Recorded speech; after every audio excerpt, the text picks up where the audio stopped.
In my studies of the female psyche, because I do so much relationship coaching, generally there's 3 things a woman's looking for in a man. And she's looking for them very quickly. There's 4, really. One of them's more unconscious. It's symmetry. Because symmetry equals survival in nature. And I've proven this in many, many lectures around the world. And you might have heard me say how I do it before. But what I do is I purposely choose guys out of the audience that have noticeably different bodies, and a couple that are like really beautifully built guys, and some guys that might be fit but they're skinny or they're got a belly or whatever. Then what I do is I ask all the women to close their eyes, and they have to play the game with me. And then I select the guys to come up on stage, have them take their shirts off, and I get them to sit on a bench or some chairs, and I have them turn the chairs around and sit backwards so the women in the audience can't see anything but their backs with them sitting. And then I say to the women, now before you open your eyes, I'm going to ask you to do something. I want you to look at the men that you're going to see on stage and see how many seconds it takes for you to determine the one that you would marry and keep and have babies with if you only had 10 seconds to decide. Wow. Okay? You ready for the punchline? Mm-hmm. The average woman knows exactly what man they will take home and keep within about 3 seconds. Doesn't even take them 10. Very few even need 5 seconds. And almost always, it's the most symmetrical male. Because research on bodies and in nature shows consistently that the more symmetry is in a body, the more survivability it has. The healthier the genes are. The healthier the gene pool is. And there's a lady named Louise Langlois who did an interesting study. Don't let me forget to tell you about the other 3 things that women are looking for. Okay, because I get excited about all this shit and forget what I was talking about. Okay. Louise Langlois purposely took pictures of very beautiful people and very unattractive people and put them in the cribs of newborns and put cameras over the crib. And this went on, if I remember right, it's been years since I read the research, but they did this intermittently for about 2 years. They found hands down from birth, from the time the child can see, it will look at and touch and try to interact with the most beautiful photographs, but will ignore the unattractive people. Wow.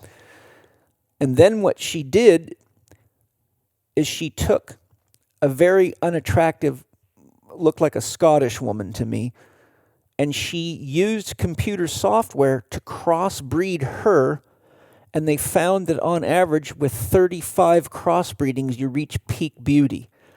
So she then used the original picture and the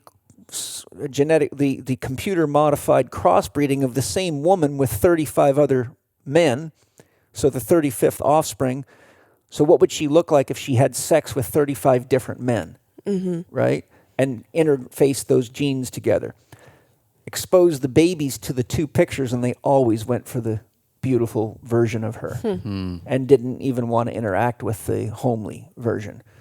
So she showed that it is hardwired into us to look for symmetry because it tells us unconsciously that we have a better chance of survival. Well, it makes sense that we would have that embedded in us, if we're trying to procreate and prolong humanity and keep things going. And what is the unconscious drive to go to a gym?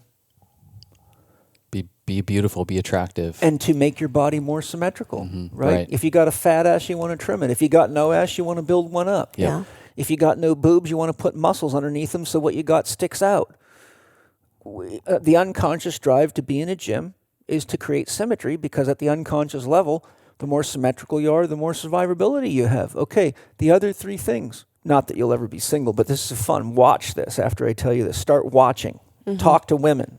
It'll either be true for you or it won't because you're a woman. 3 things. And a woman starts assessing this on the first date. Question number 1, can he feed me? Where's he going to take me to dinner? McDonald's or somewhere where I can eat real food? Better yet, will he cook for me?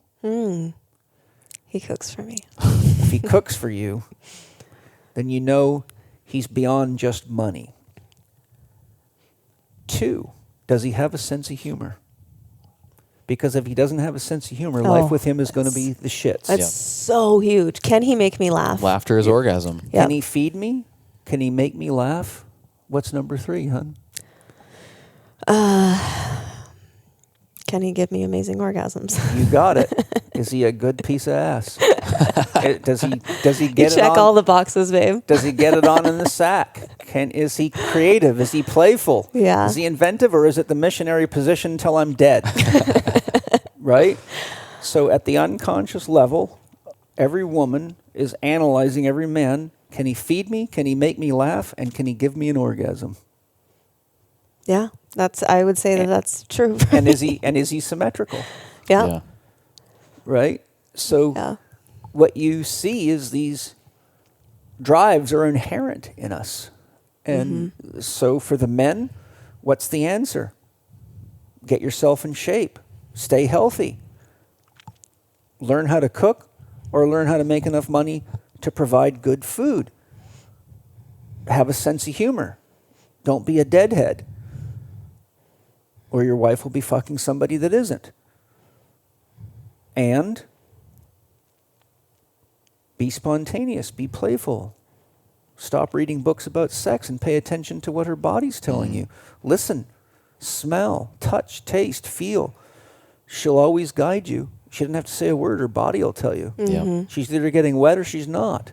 She's either undulating and gyrating or she's not. If she's looking at her phone, you're dead. Your days are numbered.